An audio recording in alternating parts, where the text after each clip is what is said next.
আসসালামু আলাইকুম রহমতুল্লাহি ওবরকাতুহ। সম্মানিত দর্শক, সারা বাংলাদেশে সন্ত্রাস এবং নৈরাজ্যের যে সীমা এবং পরিসীমা, এটি মানুষের সহ্য সীমা ছাড়িয়ে যাচ্ছে। ইতিহাসে বাংলার যে অরাজকতা, এটির দুটো ঐতিহাসিক রূপ রয়েছে। আদিকালে এটিকে বলা হতো মাৎসান্যায়। হুজুর পাক সাল্লাল্লাহু আলাইহি ওয়াসাল্লামের ওফাতের পরপর, অর্থাৎ ওনার মৃত্যুর পরপর, এই বাংলায় যে শাসক ছিলেন শশাঙ্ক, তার মৃত্যু ঘটে এবং তার মৃত্যুর পরপরই প্রায় ১০০ বছর ধরে এই বাংলাদেশে একটা অরাজকতা চলতে থাকে এবং কোথাও কোনো সরকার ছিল না ১০০ বছর ধরে।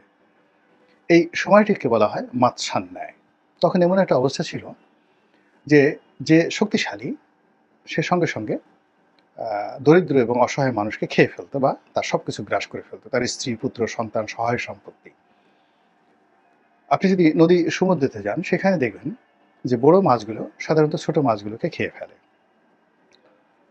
তো এই যে সমুদ্রে বড় মাছগুলোর জীবিকার একমাত্র উৎস হলো ছোট মাছগুলো। তদ্রূপ সমাজে যখন বিশৃঙ্খলা চলে এবং সমাজে যখন মাৎসান্যায় হয়, তখন ধনী, সচ্ছল, ক্ষমতাধর লোকদের যে আহার, রুটি-রুজির উৎস হয় দরিদ্র মানুষ। তারা দরিদ্রের ধন সম্পদ হরণ করবে, শ্রম হরণ করবে, দরিদ্রের নারী হরণ করবে, কন্যা হরণ করবে, স্ত্রী হরণ করবে, সবকিছু। তো এটাকে মাৎসান্যায় বলা হতো অতীতকালে। তো এই যে মাৎসান্যায়, এটার সঙ্গে আপনি সিভিল ওয়ারের মানে যাকে বলা হয় সম্পৃক্ততা পাবেন, কিন্তু সবচেয়ে বেশি বাংলার এই যে মাৎসান্যায় ১০০ বছর ব্যাপী যে মাৎসান্যায়, এটির সঙ্গে আপনি তুলনা করতে পারবেন আইএমএ জাহিলিয়াতের সঙ্গে। তো আইএমএ জাহিলিয়াতের যে জমানাটা, এটাও ১০০ বছর, এবং সেটা হলো হুজুর পাক সাল্লাল্লাহু আলাইহি ওয়াসাল্লামের জন্মের ১০০ বছর আগের থেকে। তার উনি ৫৭০ খ্রিস্টাব্দ পরে, যদি ওনার নবুয়ত প্রাপ্তি ৬১০ খ্রিস্টাব্দে, তারপরে মদিনা রাষ্ট্রের যে গঠন, সেই মদিনা রাষ্ট্রের গঠনের ১০০ বছর আগে যে জমানাটা, এটাকে আপনি আইএমএ জাহিলিয়াত হিসেবে ধরতে পারেন।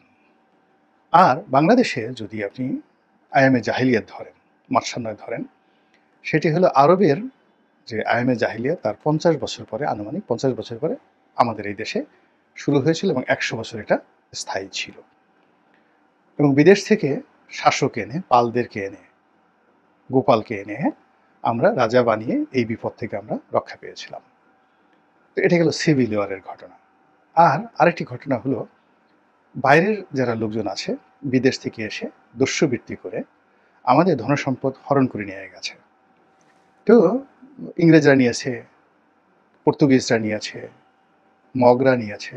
এরকম জলদস্যুদের দ্বারা আমাদের এই বাংলাদেশ, নদীমাতৃক বাংলাদেশ যে জুলুম নির্যাতনের শিকার হয়েছে, তার মধ্যে সবচেয়ে নির্মম নির্যাতন করেছে মগেরা। এই জন্য আমরা মানে কোনো অরাজকতা বোঝাতে সবসময় মগের মুল্লুক ব্যবহার করি। তো এখন এই যে বর্তমান যে জমানাটি, এই জমানাটিকে সবাই আবার ওই মগের মুল্লুকের সঙ্গে তুলনা করে বলছে এটা হলো মবের মুল্লুক। মব, এই যে মব শব্দটি, তো এই মবের মুল্লুকে কি চলছে, এটি নিয়ে কিন্তু প্রথমে কেউ মুখ খুলেনি, এখন মোরাললেস সবাই মুখ খুলছেন। অনেকে যারা নির্যাতনের শিকার তারা বলছেন, যারা সমাজে বিবেক হিসেবে বিবেচিত তারা বলছেন, অনেকে লিখছেন, আবার যারা কুকর্ম করছেন তারা নিজেদের কুকর্ম ঢাকার জন্য পরস্পরের বিরুদ্ধে তারা বিষোদ্গার করছেন এবং একে অপরকে দায়ী করছেন। তো এই বাংলাদেশে কারা মব করছে, কারা চাঁদাবাজি করছে, কারা সন্ত্রাস করছে, কারা ক্ষমতার জন্য বাঁকা পথ অবলম্বন করছে, কারা ক্ষমতায় যেতে যাকে বলা হয় বাঁকা পথ অবলম্বন করছে, ক্ষমতায় থাকার জন্য কারা বাঁকা পথ অবলম্বন করছে, সব মোরাললেস প্রকাশ্য দিবালোকের মতো স্পষ্ট আমরা সবাই জানি। আমাদের এটা নিয়ে কোনো কিছু বলার দরকার নেই। যেটি বলবো সেটি হলো, যে সকল কথা এখন পত্রপত্রিকা আসছে এবং প্রকাশ্যে আমরা বলতে পারি সেই কথাগুলো, যেমন বিএনপির তৃণমূল পর্যায়ে ব্যাপক চাঁদাবাজি হচ্ছে। সারা বাংলাদেশে যে সকল চাঁদার পয়েন্টগুলো রয়েছে, সেই পয়েন্টগুলো বিএনপির দখলে, এরকম অভিযোগ প্রকাশ্যে জামাতের লোকজন করছে। তো বিএনপির লোকজন প্রথমে হতবিহ্বল হয়ে পড়েছিল এবং তারা পরিস্থিতি সামাল দেওয়ার চেষ্টা করেছে। আন্তরিকভাবে অনেককে বহিষ্কার করা হয়েছে, এবং দলের যিনি প্রধান রয়েছেন তিনি লন্ডন থেকে আহ্বান জানিয়েছেন যে বিএনপির নাম ভাঙিয়ে কেউ যদি চাঁদাবাজি করে তাকে পুলিশে দেওয়া হোক। তো বাংলাদেশে আসলে এখন বিএনপির নাম ভাঙিয়ে যারা চাঁদাবাজি করছে তাদেরকে পুলিশে দেওয়ার মতো কোনো আলেকজান্ডার, কোনো নেপোলিয়ন বোনাপার্ট এই বাংলাদেশে একজনও নেই, নট এ সিঙ্গেল ওয়ান। এখানে যে চাঁদাবাজি করছে ওই এলাকাতে তারই রাজত্ব। এমনকি কোনো পুলিশ ওই চাঁদাবাজকে গ্রেপ্তার করবে ওই পর্যায়ে নেই, বরং অবস্থা এমন দাঁড়িয়েছে যে অনেক আইনশৃঙ্খলা রক্ষাকারী বাহিনীর কর্মকর্তা গোপনে চাঁদাবাজদের সঙ্গে সখ্যতা করছে, ক্ষেত্র বিশেষে কমিশন নিচ্ছে তাদের কাছ থেকে, প্রোটেকশন দিচ্ছে। আর চাঁদাবাজ যদি খুবই পাওয়ারফুল হয় তাহলে চাকরি বাঁচানোর জন্য সেখানে তার বাসায় ফুল নিয়ে, ফল নিয়ে, মিষ্টি নিয়ে সেই আইনশৃঙ্খলা রক্ষাকারী বাহিনীর কর্মকর্তারা সেখানে উপস্থিত হচ্ছে। এটা হলো বাস্তবতা। এবং এখানে চাঁদাবাজদের বিরুদ্ধে কেউ কোথাও বিরুদ্ধে গেলে সেখানে থানা আক্রমণ করা, কোনো পুলিশকে মারধর করা, এটি এখন একটা ডাল ভাতের মতো ঘটনা হচ্ছে। এবং এই দৃশ্য দেখে মাঠে অন্যান্য যারা আছে, বিজেপি বা সেনাবাহিনী, তারা কোনো সংঘর্ষে যাচ্ছে না, তারা সময়টা পার করতে চাচ্ছে এবং জনগণ হাহাকার করছে। আর এর মধ্যে অপারেশন ডেভিল হান্টের নাম করে আওয়ামী লীগের যারা লোকজন রয়েছে তাদেরকে ধরার চেষ্টা করা হচ্ছে। তো ফলে এখন মানুষ যেটা করার চেষ্টা করছে সেটা হলো এই যে চাঁদাবাজি যেগুলো হচ্ছে এগুলোকে কি করে টলারেন্সের মধ্যে আনা যায়, ধৈর্যের মধ্যে আনা যায় এবং এগুলোর সঙ্গে কি করে মানিয়ে নেওয়া যায়, এটার জন্য তারা মেডিটেশন শুরু করে দিয়েছে। এটা হলো রিয়ালিটি।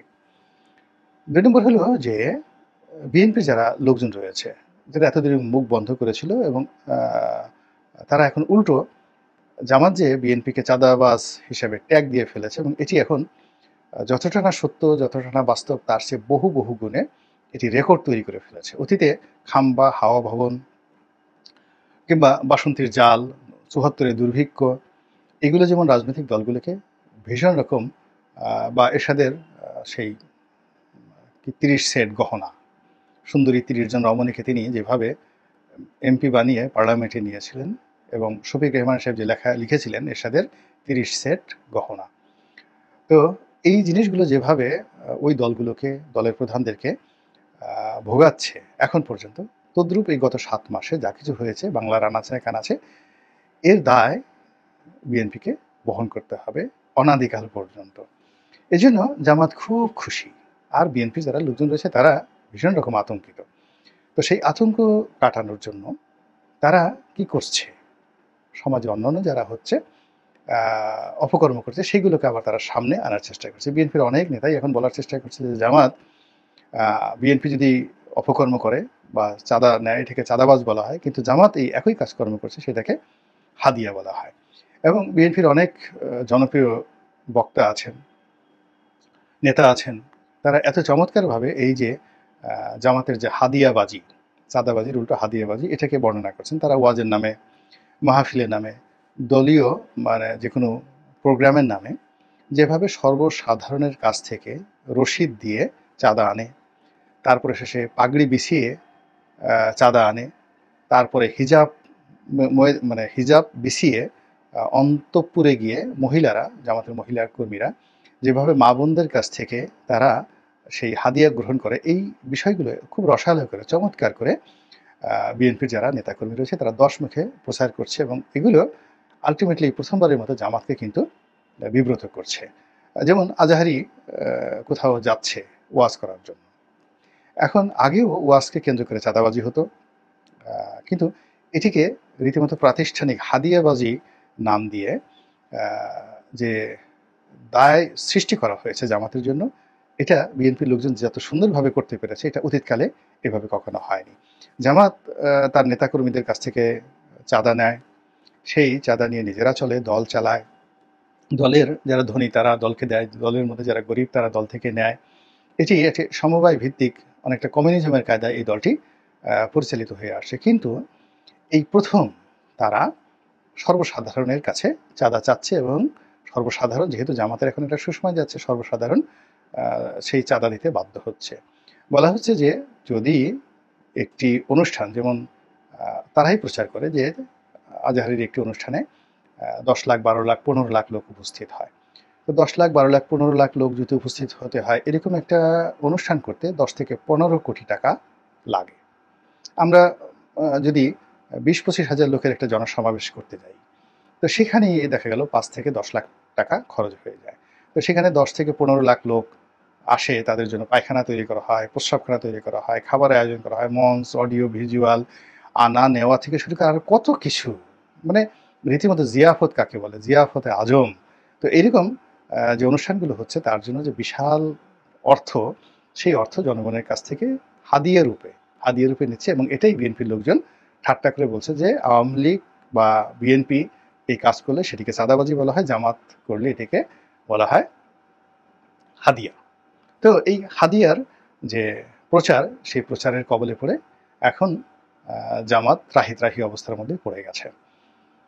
3 নম্বর হলো যে সমন্বয়কদের নিয়েও অনেকে কথা বলেননি, কিন্তু ইদানিং সমন্বয়কদের নিয়ে সরাসরি নাম ঠিকানা সহ এখন সামাজিক মাধ্যমে কথা হচ্ছে, থানা পুলিশে কথা হচ্ছে, এবং অনেক ক্ষেত্রে মামলা মোকদ্দমা হয়নি, কিন্তু খুব দ্রুত এগুলো নিয়ে সমন্বয়কদের বিরুদ্ধে থানা পুলিশে মামলা মোকদ্দমা হবে চাঁদাবাজি। এখানে এই যারা সমন্বয়কের শীর্ষ নেতৃবৃন্দ রয়েছেন, তাদের ব্যাপারে ওরকম স্পষ্ট ভাবে কানাঘুষা হয়, কিন্তু অমুকের কাছ থেকে টাকা নিয়েছেন বা অমুক অফিসে গিয়ে সার্জিস টাকা দাবি করেছেন, দিতেই হবে, না দিলে টেন্ডার না দিলে এটা হবে, এরকম এখন পর্যন্ত শোনা যায়নি।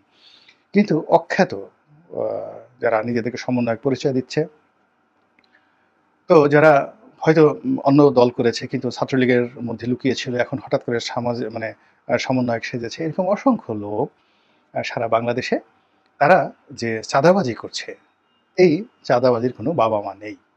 তারা স্কুলে যাচ্ছে, কলেজে যাচ্ছে, মসজিদে যাচ্ছে, মাদ্রাসায় যাচ্ছে, তারপর জায়গা জমি, সহায় সম্পত্তি, পদ পদবি, টেন্ডারবাজি থেকে শুরু করে দখলবাজি, যেখানে সমন্বয়করা এই অপকর্ম করার সুযোগ পাচ্ছে বিএনপি এবং জামাতের বাইরে, সেখানে তাদের যে ভাবসাব, এটা অনেকটা যাকে বলা হয় গনিমতের মালের মতো, অর্থাৎ যুদ্ধে জয়লাভ করার পর যারা পরাজিত হলো তাদের স্ত্রী পুত্র সন্তানের উপর যেভাবে বিজয়ীর মানে অধিকার জন্ম নেয়, এবং বিজয়ী সেই যুদ্ধের ময়দানেই সেই পরাজিতের স্ত্রীকে ধর্ষণ করতে পারে, কন্যাকে ধর্ষণ করতে পারে, এটা নিন্দনীয় হয় না।